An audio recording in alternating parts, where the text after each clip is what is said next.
Mr. President, are you going to ask Brendan Carr to weigh in on other late-night hosts that you have said should be off the air? Late-night host is on network television. There is a licensing. I'll give you an example. I read someplace that the networks were 97% against me. I got 97% negative, and yet I won easily. I won all 7 swing states, popular, I won everything. And if they're 97% against, they give me only bad publicity or press. I mean, they're getting a license. I would think maybe their license should be taken away. It will be up to Brendan Carr. I think Brendan Carr is outstanding. He's a patriot.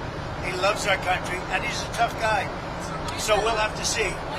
Free speech issue. When you think about this, 97% of the stories are opposed to me, and yet I win easily the election. It's pretty amazing when you think of it. That shows they have no credibility. Go ahead. I was just going to agree with. I mean, could you use that same logic with news?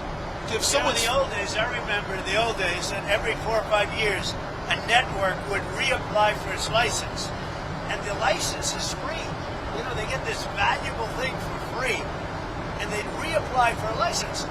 And if they did something wrong, well, I beat George Stephanopoulos, Slopadopoulos, I call him, George Slopadopoulos. They had to pay me $15 million for what he said. I beat CBS for much more money than that, including advertising and other things, much more money, because they totally changed the answer that Kamala gave on a question. I mean, they didn't change it. They took it out and put a different answer in.